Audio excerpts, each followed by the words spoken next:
Operation లేకుండా మోకాలు మరియు నడునొప్పులకు అత్యాధునిక చికిత్స. చిన్న ఇంజెక్షన్ తో పరిష్కారం. Elites pain and pain management. Hi hello welcome to IDM. నా పేరు జకీర్. తెలంగాణలో జరుగుతున్న పార్లమెంట్ ఎన్నికల్లో బీజేపీ కాంగ్రెస్ పార్టీలకు ఎవరికి ఎన్ని టికెట్లు వస్తాయనేది ఒక చర్చ, బీఆర్ఎస్కు ఎన్ని వస్తాయనేది ఇంకొక చర్చ. ఎందుకంటే ఇది బీఆర్ఎస్ పార్టీ డిసైడింగ్ ఫ్యాక్టర్గా కనిపిస్తుంది. అంటే ఎవరికి ఎన్ని సీట్లు రావాలి అనేది బీఆర్ఎస్ డిసైడ్ చేస్తుందా, బీఆర్ఎస్ ఓటర్లు డిసైడ్ చేసే అవకాశం ఉందా అనేది ఇప్పుడు చర్చ జరుగుతుంది. దీనికి కారణం ఏంటంటే, ఒకటి బీఆర్ఎస్ అధినేత కేసీఆర్ డైరెక్ట్గా ఆయన బస్సు యాత్ర ప్రారంభించడం, వారం రోజుల పాటు కొనసాగడం. ఈలోగా సరే ఆయన గత నెలలో సిరిసిల్లలో చేసిన వ్యాఖ్యలు ఎవరినో దూషించినట్టుగానో అవమానించినట్టుగానో లేదా ఇంకొక రకంగా మొత్తం మీద మోడల్ కోడ్ ఆఫ్ కండక్ట్ అంటాం కదా, ఎన్నికల నిబంధనావళికి వ్యతిరేకంగా ఉన్నాయని, నిబంధనావళిని ఉల్లంఘించారనే కారణంతో ఎన్నికల కమిషన్ కేసీఆర్ను 2 రోజుల పాటు ప్రచారాన్ని ఆపివేయాల్సిందిగా ఆదేశించింది. అంటే నిషేధించింది. 2 days ఆయనను 48 hours నిషేధించింది. రైట్. ఇప్పుడు ఇక భారం అంతా కూడా ఆ పార్టీకి సంబంధించిన నాయకులు హరీష్ రావు, కేటీఆర్ మీదనే ప్రచార భారం పడినట్టుగా మనకు కనబడుతుంది. అంటే ఈ 48 hours ఆ తర్వాత 45 గంటల తర్వాత మళ్ళీ కేసీఆర్ ప్రచార సభలు ఉంటాయి.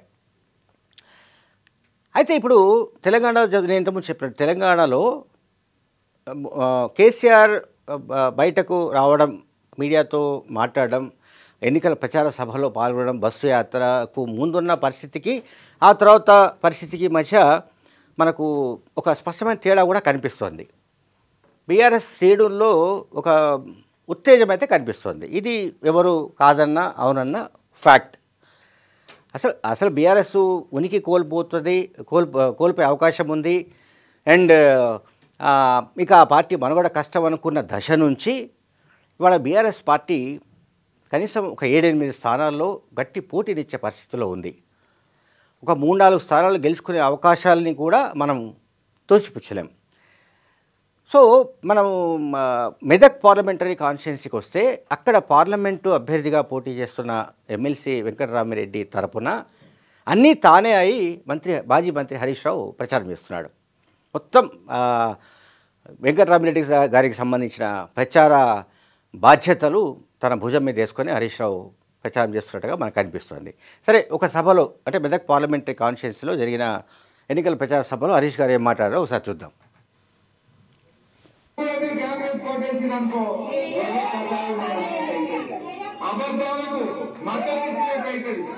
ఈ కాంగ్రెస్ వాళ్ళు ఏం చేసిండ్రు, అవ్వ తాత అంతా కేసీఆర్ కోటేస్తున్నారని మేము 4,000 ఇస్తాము అన్నాం. జర గడుగు చూపిరండి. అవి పెన్షన్ ఎంత వస్తుంది? 2,000 వస్తుంది కదా. డిసెంబర్ 9 నాడు పెట్టామా 2,000 ఇందిరమ్మ రాజ్యం వచ్చే మీకు 4,000 రూపాయలు పెన్షన్ వస్తాయి. ఎవరు నడుపుల పనులు ఇంతకుముందు సీనియర్ మీ మనవలు వచ్చి మీ కాళ్ళు వచ్చి పుట్టినరోజుకు 500,000 ఇవ్వమని మనమడి కాళ్ళు వస్తుందా? 4,000 పడ్డాయా? మరి పుల్లం 4,000 పడ్డోళ్ళంతా కాంగ్రెస్ కోటి, ఆడవాళ్ళంతా కాలుకు వెంకటరామరెడ్డి కోటి. అవ్వ తాతలను అక్క జనాలను మోసం చేసిన ఈ కాంగ్రెస్ వాళ్ళకు బుద్ధి చెప్పాలా వద్దా? మళ్ళా కూడా మీరు కాంగ్రెస్ కోటేసిన అనుకో అబద్ధాలకు సో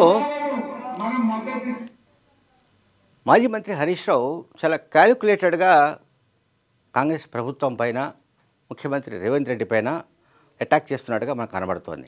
చాలా క్యాలిక్యులేటెడ్గా, చాలా మెటిక్యులస్గా అంటాం మనం. అంటే పిన్ పాయింటింగ్గా. ఎట్లా అంటే, ఫర్ ఎగ్జాంపుల్ పెన్షన్స్ ఉన్నాయి, 2,000 రూపాయలు ఇంతకుముందు బీఆర్ఎస్ గవర్నమెంట్ ఇచ్చింది.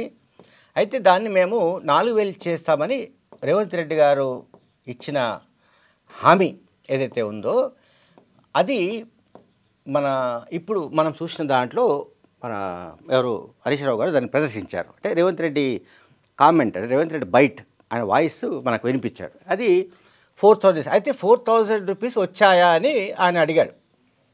ఎవరు? హరీష్ గారు ప్రజలను ఉద్దేశించి అడిగాడు. రావడం లేదని మహిళలు చెప్తున్నారు. అంటే ఇక్కడ హరీష్ రావు ప్లాన్ ఏంటంటే ఆయన ఓపెన్ చెప్తున్నారు, 4,000 రూపాయలు వచ్చిన వాళ్ళు కాంగ్రెస్ పార్టీకి ఓటు వేయండి, మాకు అభ్యంతరం లేదు. 4,000 రూపాయలు రాకపోతే మీరు బీఆర్ఎస్కి వేయండి అని చెప్తున్నాను ఆయన. అంటే కొన్ని పాయింట్స్ ఎట్లా ఉంటాయంటే ఎన్నికల ప్రచారంలో చాలా డైరెక్ట్గా వాళ్ళకు సూటిగా తాకే అవకాశం ఉంటుంది. అంటే వాళ్ళలో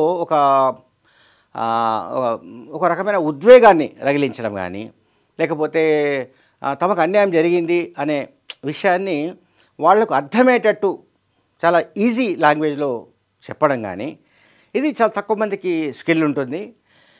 సో మాజీ మంత్రి హరీష్ రావు కూడా వెంకటరామిరెడ్డిని గెలిపించడానికి అహోరాత్రులు ప్రయత్నిస్తున్నారు అండ్ నిర్విరామంగా ప్రచారం చేస్తున్నారు. అండ్ ఇటువంటి పాయింట్స్ అంటే కాంగ్రెస్ పార్టీని డిఫెన్స్లో పడవేయాలి. ఇప్పుడు అక్కడ ఏంటంటే త్రిముఖ పోటీ జరుగుతోంది. మెదక్ పార్లమెంట్లో త్రిముఖ పోటీ జరుగుతోంది మెదక్లో. ఓకే, ఇప్పుడు బీఆర్ఎస్ గెలుస్తుంది అనుకుంటున్న దాంట్లో నంబర్ 1గా ఉన్న విషయం మనందరికీ తెలుసు. పక్కాగా గెలుస్తుందని బీఆర్ఎస్ చెబుతోంది. మెదక్తో పాటు ఇంకొక 3-4 కాన్స్టిట్యున్సీస్లో కూడా గెలిచే అవకాశాలు కొట్టిపారేయలేమని బీఆర్ఎస్ వాళ్ళు చెప్తున్నారు. సరే, ఎన్నికల నాటికి పరిస్థితులు ఎట్లా మారుతాయి ఏంటనేది పక్కన పెడితే మెదక్ పార్లమెంటు విషయానికి వచ్చే వరకు బలాబలాల్లో ఇప్పుడు బీజేపీ ఉంది. అక్కడ ఆయన కూడా గట్టి పోటీ చేస్తున్నాడు. బీజేపీ ఉంది, కాంగ్రెస్ బీజేపీ నుంచి రఘునందన్ రావు పోటీ చేస్తున్నాడు. అండ్ కాంగ్రెస్ నుంచి నీలం మధు. ఓకే, రఘునందన్ రావు. కాంగ్రెస్ నుంచి నీలం మధు. అండ్ బీఆర్ఎస్ నుంచి నేను చెప్పాను కదా, బీఆర్ఎస్ నుంచి ఎవరు వెంకటరామిరెడ్డి. అంటే ఆయన ఇప్పుడు ప్రస్తుతం ఎమ్మెల్సీగా ఉన్నాడు. అండ్ ఇదివరకు ఆయన సిద్దిపేట కలెక్టర్గా కూడా పనిచేశాడు, రిటైర్డ్ ఐఏఎస్ అధికారి. ఓకే, బీఆర్ఎస్ తరఫున ఆయన పోటీ చేస్తున్నాడు. సో వెంకటరామిరెడ్డికి, రఘునందరావుకు, నీలం మధు ఈ 3 పార్టీల మధ్య హోరాహోరీ పోరాటం అయితే ఉంది. కానీ యాజ్ ఆన్ టుడే మెదక్లో ట్రెండ్స్ మారుతున్నాయి. దానికి బీజేపీకి బాగా అనుకూలమైన వాతావరణం ఉంది అనుకుంటున్న దశ నుంచి బీఆర్ఎస్ పార్టీ గడిచిన ఒక 15 రోజుల నుంచి అనుకుంటా ఇంచుమించు చాలా స్వింగ్ కనిపిస్తున్నట్టుగా బీఆర్ఎస్ పార్టీ నాయకులు కూడా నమ్ముతున్నారు. అంటే అటువంటి ఇన్పుట్స్ కూడా మనకు మెదక్ పార్లమెంటరీ నియోజకవర్గం నుంచి అందుతున్నాయి. ఒకటి, కాంగ్రెస్ పార్టీను డిఫెన్స్లో పెట్టే ప్రచారం అది కాంగ్రెస్ పార్టీకి మైనస్ అయ్యే అవకాశం ఉంటుంది.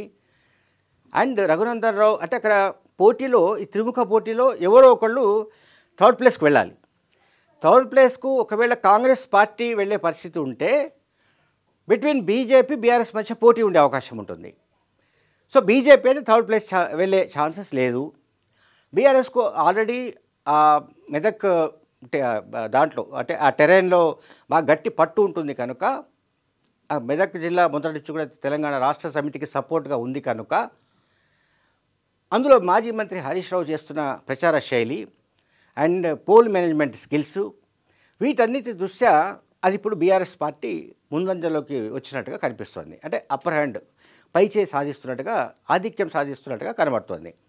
సరే, ఈ 10-11 రోజుల్లో జరిగే పరిణామాలు, బలాబలాల్లో ఏమైనా అనూహ్యమైన మార్పులు వస్తే చెప్పలేం. కానీ యాజ్ ఆన్ టుడే పోటీ అనేది బీజేపీకి బీఆర్ఎస్కు మధ్య కేంద్రీకృతమై ఉన్నట్టుగా కనబడుతోంది.